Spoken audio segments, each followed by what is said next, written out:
मी स्वतः जैन समाजाचे आचार्य गुप्तीनंदजी महाराज यांना प्रत्यक्ष भेटून आम्ही शब्द जो दिला होता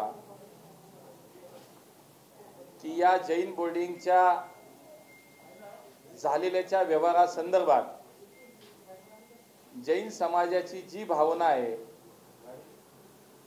आम्ही त्यांच्या सोबत आहोत आणि म्हणून याच्यामध्ये या विषयाच्या संदर्भात असलेल्या सर्व घटकांशी चर्चा करून त्याला सगळ्यांना मिळून व्यवहार एक जैन समाजाची जी जनभावना आहे त्यांचं जे म्हणणं आहे त्यांच्या सोबत उभं राहण्यासाठीचं म्हणून ज्या आचार्यांनी सुद्धा आव्हान आम्हाला केलं मी त्या दिवशी सुद्धा हा शब्द दिला होता की 1 तारखेपर्यंत आचार्य गुप्तीनंद महाराजांनी शब्द दिला होता की तोपर्यंत मी या निर्णयाची वाट पाहीन आणि मग माझं आमरण उपोषण सुरू होईल। त्यावेळेला सुद्धा त्यांना आश्वस्त केलं होतं, हा शब्द दिला होता की त्याच्या अगोदर 1 तारखेच्या अगोदर आपल्याला अपेक्षित आपल्या जैन बांधवांना अपेक्षित अशाच पद्धतीचा निर्णय हा घेण्यासाठी आम्ही प्रामाणिक प्रयत्न करू। माननीय मुख्यमंत्र्यांनी याच्यामध्ये अत्यंत महत्त्वाची भूमिका निभावली। जैन बांधवांसोबत आपल्याला उभं राहायचंय आणि म्हणून त्याच पद्धतीनं व्यक्तिगत पातळीवर मी सुद्धा जो शब्द दिला तो पाळण्यामध्ये आम्ही यशस्वी झालो। विकसकानं ट्रस्टीला पत्र दिलं, ट्रस्टीनं प्रस्ताव दाखल केला आणि आज धर्मादाय आयुक्तांनी त्याच्या संदर्भातला निर्णय दिला आणि हा व्यवहार रद्द झाला।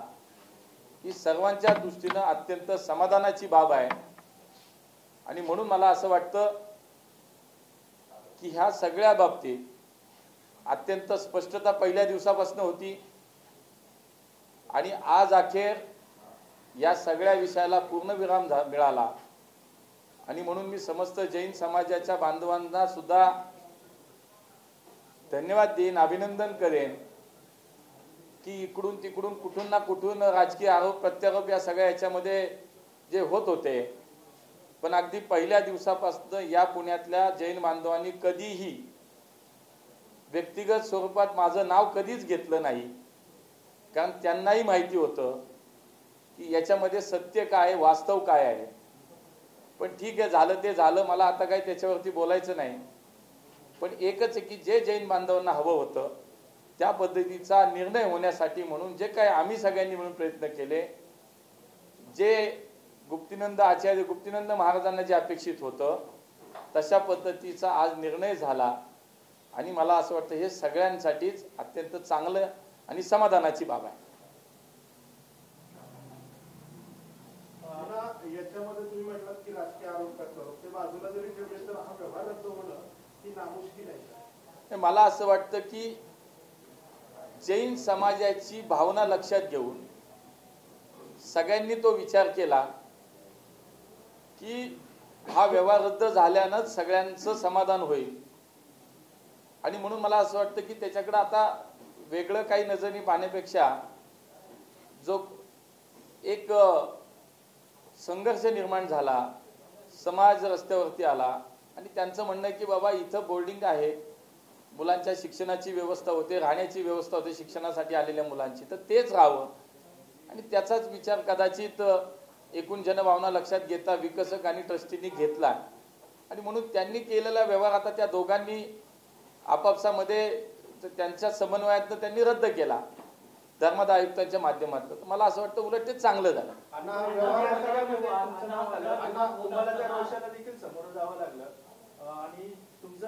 मी याच्यामध्ये सविस्तर एकदा सगळ्यांशी बोलणार आहे,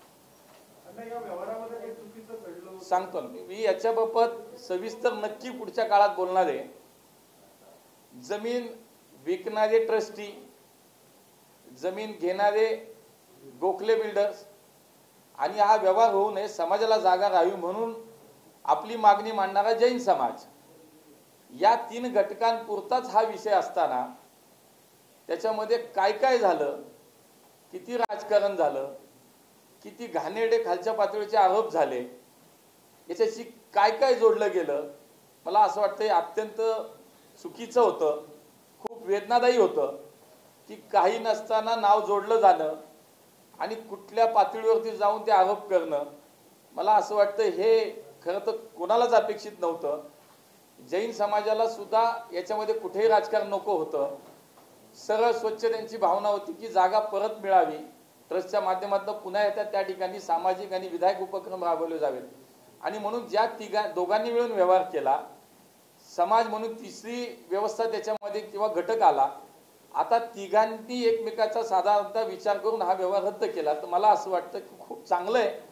पण बाकी गोष्टी आता मला वाटतं न पाहता याच्यामध्ये हाच विचार केला पाहिजे की कुठंतरी एक त्याच्यामध्ये संघर्ष निर्माण झाला, मग बाकीच्या लोकांनी त्याच्यात नको ते स्वतःचे स्वार्थ साधून घेतले, तर ते आता सगळं थांबलंय. तर मला असं वाटतं मागे न जाता आता पुढे याच्यात चांगलं झालंय, तर चांगलं काय व्हावं यासाठी सगळे प्रयत्न. तुमच्या सहकारी पक्षाचे जे नेते आहेत देवेंद्र धंगेकर ते चतुर्शृंगी पोलीस स्टेशन मध्ये गेले होते. या सगळ्या व्यवहाराची रीतसर चौकशी करा. जर तुम्ही गुन्हा नाही दाखल केला, चुकीचं काय झालं असेल तर जे काय व्हायचं त्याच्यामध्ये आपल्याकडे सगळ्या व्यवस्था आहेत, ते होईलच. कुणाला काय करायचं ते करू द्या. मला आज वाटतं की याच्यामध्ये काही नव्हतं, जे होतं ते संपलं. त्यामुळे आता कुणाला वाढवायचंय, कुणाला पुढे न्यायचं, ज्याच्या त्याच्या इच्छेचा भाग आहे. त्यामुळे मी काय त्याच्यावरती बोलणार नाही. बघा, आता व्यवहारामध्ये चुकीचं झालं का बरोबर झालं हे सांगण्याचं काम तसं माझं नाही. धर्मादाय आयुक्तांनी 28 तारखेला जी सुनावणी घेतली, ती सुनावणी त्यांनी व्हिडिओ कॉन्फरन्सच्या मार्फत ऑनलाईन केली, सगळ्या महाराष्ट्राने पाहिली. ते तुम्ही बघा आणि तुमचं मत तयार करा. कारण मी त्याच्यामध्ये माझा तो अधिकार नाही किंवा माझं ते काम नाही की तो व्यवहार चुकीचा का बरोबर.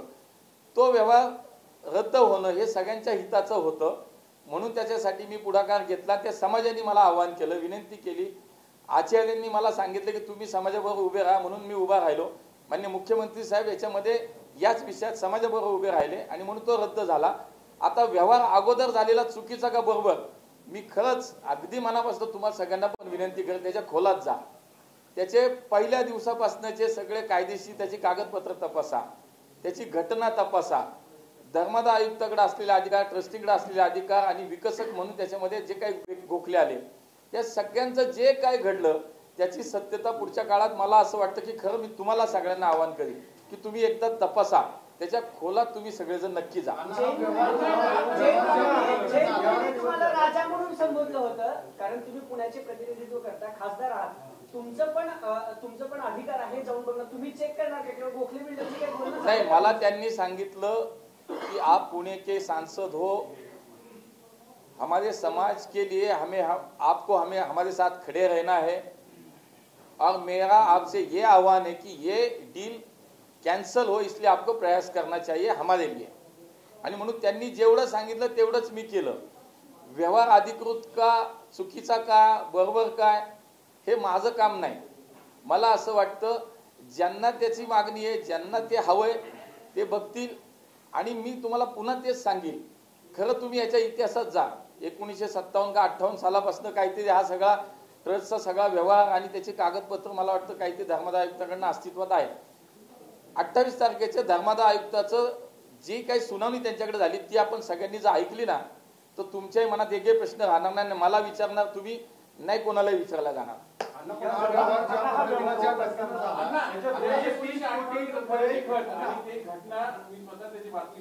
स्पष्ट लिहिलेलं आहे की जागा विकता येत नाही. त्याच्या घटनेत पण लिहिलेलं आहे तुम्हाला जर तुम्ही कर्जबाजार झाला, पैसे नसतील तर जागा भाड्याने द्या. त्याची कायदेशीर मला काय वाटतं, हा विषय ट्रस्टचा आहे. ट्रस्ट आणि जैन समाज हे बघून घेतील ना. ऐका ना, चुकीचं ते बघतील. ट्रस्टची जागा विकायची का नाही विकायची, कायद्यात आहे की नाही, चुकीचं का बरोबर, हे ट्रस्ट आणि समाज, जैन समाज ज्यांनी याच्यावरती ऑब्जेक्शन घेतलं ते बघतील ना. त्याच्यामध्ये मुरलीधर मोहचा विषयच नाही ना. मुरलीधर मोहचा विषय कुठे येतो त्याच्यात. या सगळ्या प्रकरणावरती तुमचं बदनामी का केली आणि तुम्हाला बदनाम कोणी केलं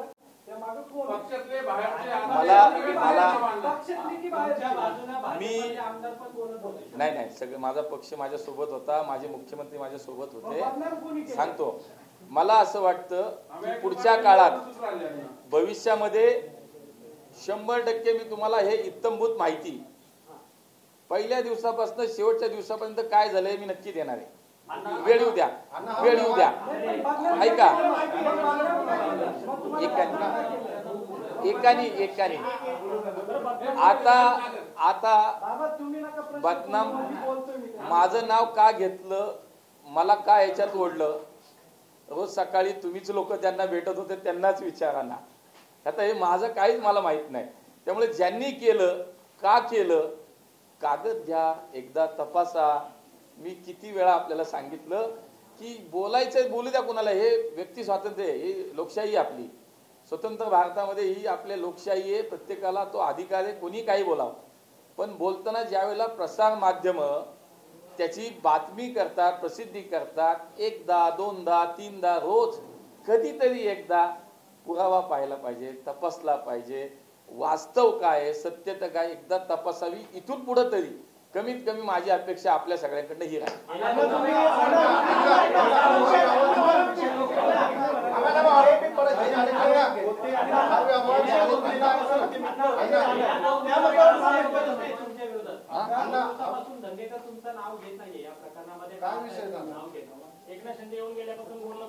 ते कधी घेतात कधी नाही घेत. आता मला खरंच कळत नाही काय चाललं, त्यांनाच विचार.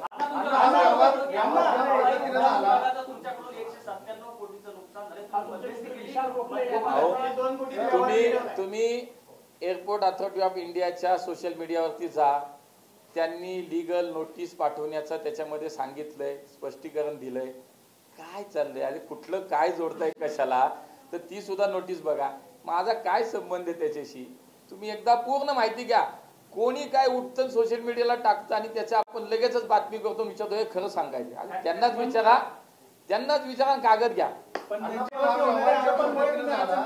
नाही आलो, मला लक्षात घ्या माझी अडचण काय होणार आहे. ज्या पुणेकरांनी माझ्यावरती विश्वास ठेवलाय, गेले 30 वर्ष माझ्या सार्वजनिक जीवनामध्ये माझ्या सोबत माझे पुणेकर उभे राहिले. मी 4 वेळा नगरसेवक झालो, महापौर झालो, खासदार झालो. माझ्या लोकांचा माझा विश्वास आहे. इलेक्शनच्या निवडणुकीच्या काळात पण असेच आरोप होत होते खालच्या स्तरावर जाऊन. पुणेकरांनी काय निर्णय केला, पुणेकरांचा माझ्यावरती विश्वास आहे. जैन समाजाने माझ्यावरती कधी व्यक्तिगत माझं नाव घेऊन कधी टीका केली कोणी, जे राजकारणी त्यांनी केले. त्यामुळे मला त्याच्यात जायचं नाही. त्यामुळे मला काही फरक पडत नाही. माझा पक्ष माझ्यासोबत आहे, आमचे कार्यकर्ते खंबीर आहेत, ते ठाम आहेत, पुणेकर माझ्या सोबत आहे. त्यामुळे मला त्याची काही चिंता नाही.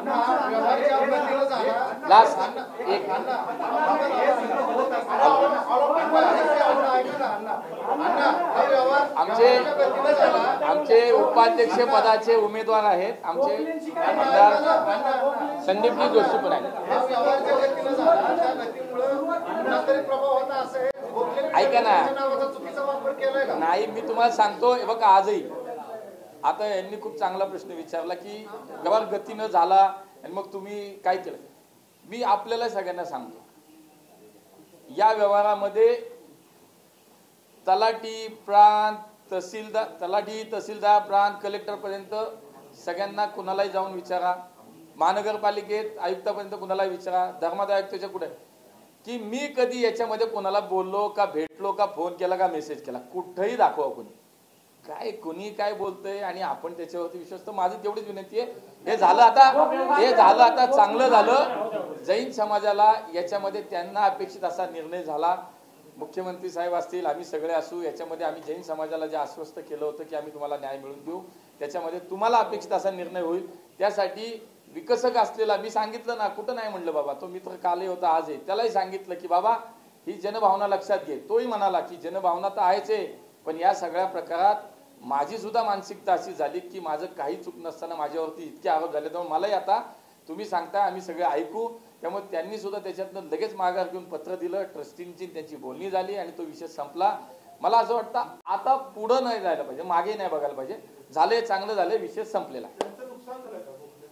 मला वाटतं ते आणि ट्रस्टी याच्यामध्ये खरंच दोघं एकमेकाशी बोलून हा विषय संपवतील अशा. ऑलिम्पिक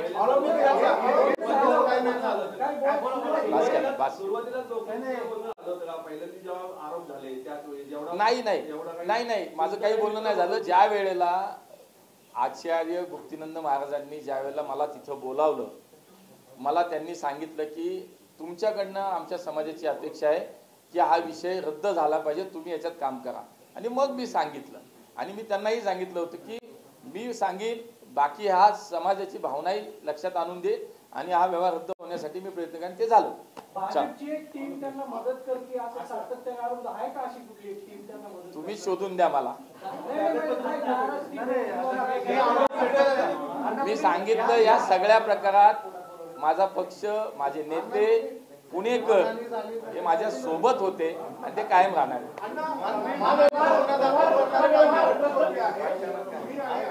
एकाच पदासाठी या निवडणुकीला उभे आहात, तर महायुतीमध्ये तुम्ही आहात, तर निवडणूक लढवण्यावर तुम्ही ठाम आहात का, की दोघांपैकी एकाने कोणी माघार घ्यायची याबद्दल काही चर्चा सुरू आहे? नाही, याच्यामध्ये खरं तर राज्याचा कारभार, राजकारण या सगळ्या याच्यामध्ये महायुती म्हणून आम्ही सगळे काम करतोय. जितका मी देवेंद्रजींचा आदर करतो तितकाच मी अजितदादांचाही करतो. माझ्यापेक्षा खूप ज्येष्ठ आहेत ते, त्यामुळे अजितदादांच्या विरोधात असं कुठेही त्याला स्वरूप नाही. मागच्या काही काळामध्ये ज्या ऑलिम्पिक असोसिएशनमध्ये काही चुकीच्या गोष्टी झाल्या, तिथले सचिव आणि बाकी लोकांनी केल्या, तर आमचं हेच म्हणणं होतं की थोडंसं दादांनी त्याच्यात लक्ष घालून ह्या गोष्टी जर दुरुस्त केल्या तर आम्हाला कुठल्याही निवडणुकीमध्ये लढायचंही नाही, आम्हाला निवडणूक लढायची नाही. मी ज्या संघटनेचं प्रतिनिधित्व करतो, मी स्वतः राष्ट्रीय कुस्तीगीर आहे. माझी संघटना कुस्तीची, माझ्या कुस्तीमध्ये मला माझ्या संघटनेला इंडियन ऑलिम्पिक असोसिएशनची मान्यता आहे, माझ्या नॅशनल फेडरेशनची मान्यता आहे, माझ्या नॅशनल फेडरेशनला वर्ल्ड फेडरेशनची मान्यता आहे आणि महाराष्ट्र ऑलिम्पिक असोसिएशनची गेले 4 वर्ष धडपडतो आम्ही, आम्हाला मान्यताच मिळत नाही. हा कुठला प्रकार आहे? म्हणून अनेक वेळा आम्ही सगळ्यांनी विनंती केली. मी स्वतः दादांना भेटलो, त्यांनी त्या सचिवाला बोलवलं आणि मान्यता देऊन टाक आणि परत तो विषय व्हायचा नाही. माझ्या संघटनेसारख्या अनेक 10-12 संघटना या सगळ्या विषयात अशाच पद्धतीनं एकत्र आल्या की आज आम्हाला न्यायच मिळत नाही. आमच्याकडं ऑलिम्पिक असोसिएशनची मान्यता, इंडियन ऑलिम्पिकची मान्यता आहे, पण आम्हाला महाराष्ट्राची मिळत नाही. असे 8-10 खेळांच्या संघटना एकत्र आल्या आणि आम्ही सगळ्यांनी विनंती केली की बाबा आम्हाला कुठली निवडणूक लढायची नाही, पण आम्हाला तिथं चुकीचं काम करणाऱ्या माणसाला आता ठेवू नका, सोबत घेऊ नका. पण आम्हाला असं वाटतं की तिथं कुठंतरी ते ऐकलं गेलं नाही आणि तीच लोक परत एकदा निवडणुकीला त्यांच्याच बरोबर उभे राहिल्यामुळे सगळ्यांचा हा सगळा रोष बाहेर आला आणि आम्ही सगळ्यांनी असं ठरवलं की आपण निवडणूक लढूया. आम्ही सगळे क्रीडा संघटक, क्रीडा क्षेत्रातलीच मंडळी एकत्र आलो. आमचे काही क्रीडा क्षेत्रातली आमचे पैलवान असतील, बाकी खेळातली काही मंडळी सगळे एकत्र आले. म्हणले की आपण खेळाडू म्हणून तुम्ही याच्यामध्ये या आणि या विषयामध्ये तुम्ही स्वतः खेळाडू म्हणून आहात, तर तुम्ही या निवडणुकीमध्ये या. आणि सगळ्यांनी मिळून एकत्र येऊन हा निर्णय केला आणि मग निवडणुकीला आम्ही उभं राहायचा विचार केला. याच्यामध्ये कुठेही राजकारण, राजकीय भाजप, राष्ट्रवादी, महायुती याला कुठलीही किनार नाही. खेळामध्ये अनेक वर्ष अजितदादांचा अनुभव आहे, त्यांचे मार्गदर्शन आम्ही घेऊ आणि ही निवडणूक आम्ही खेळीमेळीच्या वातावरणात पार पाडू असं वाटतं. आई निवडणुकीला नाही, त्यांच्या बाबतीच्या तक्रारीचा एवढा चिठ्ठा आहे सगळ्यांचा, सगळ्या संघटनांचा आहे. त्यांच्या विरोधात 2 महिन्यापूर्वी आंदोलन झाले, आज नाही झालं. 2 महिन्यापूर्वी आमरण उपोषण झालं त्यांच्या विरोधात आणि मग त्यावेळेला पोलीस कमिशनर असतील, राज्याचे क्रीडा आयुक्त असतील, यांनी आश्वासन दिलं की आम्ही यांची चौकशी करू गैरव्यवहार झाल्याची. तेव्हा ते उपोषण सोडलं गेलं होतं आमच्या बोंडवेंचं. त्यामुळे आजचा नाही हा विषय, खूप वर्षापासून चाललंय.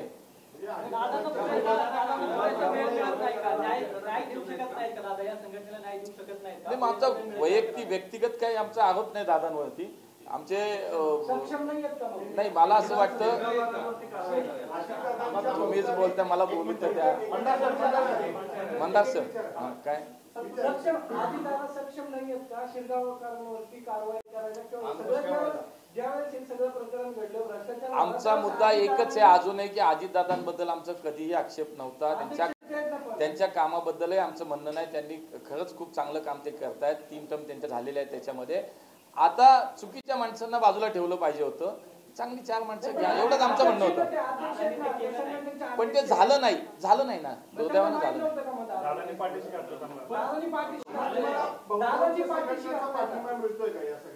मी तुम्हाला आज सांगतो की खूप मी म्हणालो तसं की मागच्या काही काळामध्ये खूप काही संघटनांच्या बाबतीत तिथल्या या सचिवांनी, त्यांच्या काही सहकार्यांनी खूप चुकीच्या पद्धतीने त्यांच्याशी वागलेत. त्यांची हॅरेसमेंट झाली, संघटनेला मान्यता देणं, बाकी 4 गोष्टीचा इतर गोष्टीचा चुकीचे विषय करणं, हे खूप सगळ्यांच्या लक्षात येत होतं आणि त्यातनं हा उद्रेक झाला आहे. याच्यामध्ये कुठलाही राजकारण म्हणजे करायचं आहे आणि मग त्या पक्षाचा आणि त्या संघटनेचा नेत्याचा असा विषय नाही. आम्हाला राज्यातली क्रीडा संघटना, ऑलिम्पिक संघटना ही एक सरकार आणि क्रीडा संघटना याच्यातला एक समन्वय साधणारी एक सक्षम अशा पद्धतीची एक असोसिएशन आहे, एक संस्था आहे, हीच आमची भावना आहे. आणि म्हणून हे करत असताना बघा आजपर्यंत इतक्या वेळा झाला, कधीतरी महाराष्ट्र ऑलिम्पिक संघटनेनं असोसिएशननं खेळासाठी, संघटनासाठी, खेळाडूंसाठी कधीतरी काय विषय आणले का? आम्ही आज निवडणुकीला सामोरं जाताना आम्ही आमचा जाहीरनामा आणला. आता आम्ही जाहीरनामा आणलाय की आम्हाला पुढच्या 3 वर्षात आम्ही काय काय करणार हे करायचं आहे आम्हाला. ते आमचे संदीपजी सुद्धा आहेत, तेही बोलतील. या निवडणुकीत मुख्यमंत्री देवेंद्र फडणवीसांनी देखील लक्ष घातलंय, कारण ते देखील बैठका घेत आहेत. निवडणूक बाबा एका जागेची नाहीये. अध्यक्ष, उपाध्यक्ष, खजिनदार, जॉईंट सेक्रेटरी आणि आमची बाकी मेंबर अशी ती आहे. त्यामुळे एक 1 to 1 असं नाही, पॅनल टू पॅनल आहे. नुकसान झालं त्याला जबाबदार कोण आहे?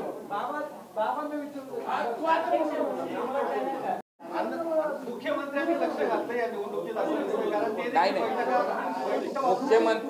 मुख्यमंत्री क्रीडा संघटनांची अनेक वर्षांच्या ज्या ज्या काही मागण्या होत्या त्या मागण्या संदर्भात आम्ही एकत्र भेटलो होतो आणि जेन्युअनली त्याच्यामध्ये प्रत्येक संघटनेने आपलं आपलं म्हणणं मांडलं. कुणाला जागा हवी आहे, कुणाला प्रशिक्षण केंद्र उभं करायचं आहे, कुणाला संघटनेला स्पर्धा करण्यासाठी बालेवाडीमध्ये कमी दरामध्ये स्टेडियमची उपलब्धता हवी आहे. या वर्षानुवर्षाच्या मागण्या होत्या अनेक वर्षाच्या, त्या त्यांनी तिथे मांडल्या. अमित शहा आणि मुख्यमंत्र्यांनी तुम्हाला या सगळ्या निवडणुकीसाठी हा राजकीय विषय नाही. एका क्रीडा संघटनेच्या संदर्भात मी स्वतः खेळाडू असल्यामुळे मी त्याच्याबरोबर जोडलं गेलं असल्याने हा विषय आहे. याच्यामध्ये कुठेही पक्ष, संघटना आणि त्यांचा पाठिंबा असा कुठेही विषय नाही. अण्णा, तुमच्या ओळख परेडमध्ये सीएम साहेबांच्या मंत्रालयातल्या ओळख परेडमध्ये 20 संघटना तुमच्या सोबत होत्या, पण त्यातल्याच काही संघटना पुन्हा अजितदादांच्या बैठकीतही दिसल्या. तुमची माहिती बाबा अपुरी आहे. आमच्या बरोबर त्या दिवशी 24 संघटना होत्या आणि तुम्हाला सांगतो की शेवटी या प्रत्येकाने निर्णय केला की आपल्याला काय करायचंय. मी तुम्हाला सांगतो, तुम्हाला 2 तारखेला संध्याकाळी हे सगळं लक्षात येईल. अजित पवारांनी माघार घ्यावी यासाठी काही प्रयत्न केले अजितदादांच्या मंत्रिमंडळ त्यांच्या सहकार्याकडे आहे. ऑब्व्हियसली ह्या संघटनांना क्रीडा खात्याकडे जावं लागतं. ते प्रेशराईज करून तुमच्यातल्या काही संघटना तिकडे पुन्हा ओढल्या जाऊ शकतात, काही गैरहजर राहिल्या जाऊ शकतात. मग तुमची रणनीती काय? आमचे संदीप वरिष्ठ उपाध्यक्ष उपाध्यक्षासाठी निवडणूक लढतोय. मी नागपूरचा आमदार आहे विधान परिषदेचा. याच्यामध्ये तुम्ही जो प्रश्न विचारला हा प्रश्न अत्यंत खरा आहे की स्पोर्ट्स मिनिस्टर जे आहेत ते काही क्रीडा संघटनांच्या पदाधिकाऱ्यांना फोन करीत आहेत. याचा अर्थ असा आहे की नामदेव शिरगावकरांनी आतापर्यंत जो 13.25 करोडचा हिशोब दिलेला नाही आहे त्याच्या पाठीशी सुद्धा आमचे क्रीडा मंत्री उभे आहेत. हा तेवढा स्पष्ट संदेश हे क्रीडा मंत्री देत आहेत. एवढा मोठा 13.25 करोडचा जो भ्रष्टाचार आहे ज्याचा हिशोब सुद्धा त्याच्यावरती गुन्हे देखील दाखल झालेले आहेत, त्या सचिवांसाठी स्पोर्ट्स मिनिस्टर हे वारंवार फोन करतात आहे. हे अत्यंत दुर्दैवी आहे. आणि त्याच्यामुळे या 2 तारखेला आपण जो पहिला प्रश्न विचारला, माननीय केंद्रीय राज्यमंत्री मुरली अण्णा मोहोळ यांच्या नेतृत्वात महाराष्ट्रातील सर्व संघटना आम्ही ताकदीने उभे आहोत. मी महाराष्ट्र स्टेट बास्केटबॉल संघटनेचा अध्यक्ष आहे. आत्ता देखील आमची मीटिंग चालू आहे आणि आत्ता देखील 24 म्हणाले, परंतु त्यापेक्षा जास्त देखील संघटना आज आमच्या सोबत आहे. 2 तारखेला 2 ते 5 निवडणूक आहे आणि 5 तारखेला त्याचं काउंटिंग आहे. आपल्या सर्वांना 2 तारखेला 5 वाजता याच्यात मध्ये काय होत आहे हे निश्चित लक्षात येणार. तुम्ही आता क्रीडा मंत्र्यांवरती आरोप केले जे अजितदादांच्या राष्ट्रवादीचे आहे, जे अजितदादांचा ज्या सगळ्याला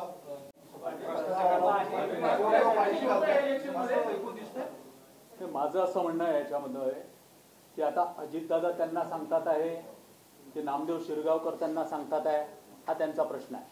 एवढं सत्य आहे की आधी ते शेतकरी मंत्री होते, त्याच्यानंतर कृषी मंत्री होते, आता ते क्रीडा मंत्री झाले. आता क्रीडा मंत्री ज्या पद्धतीने एका भ्रष्टाचाराच्या पाठीशी उभे आहे ते अत्यंत दुर्दैवी आहे.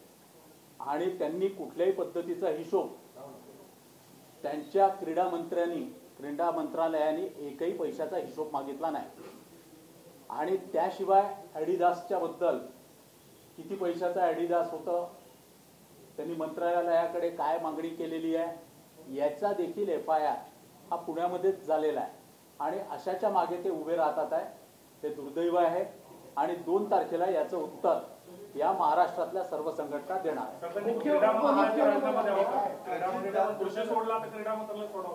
निश्चित क्रीडा मंत्रालय त्यांनी सोडलं पाहिजे. भ्रष्टाचारांच्या पाठीशी उभ्या राहणारे असे क्रीडा मंत्री या नागपुरातल्याच नव्हे तर या महाराष्ट्रातल्या कुठल्याही क्रीडा संघटनांना नको आहे. मला असं वाटतं की मुरली अण्णांनी त्याच्याबद्दल सुस्पष्ट सांगितलेलं आहे. राजीनामा देण्याची वेळच निवडणूकच आहे. अजितदादांनी संघटनेचं वाटोळं केलं, मोठा भ्रष्टाचार केलाय, तुम्ही फक्त शिरगावकरांवरती आरोप करताय, पण दादा यामध्ये सहभागी आहेत की नाही? आमचं सुस्पष्ट मत आहे की हे सर्व करण्याच्या मागे नामदेव शिरगावकर आहेत. आणि नामदेव शिरगावकरांच्या मागे जर अजितदादा असतील तर त्याचा विचार अजितदादांनी सुस्पष्ट केला पाहिजे. धन्यवाद.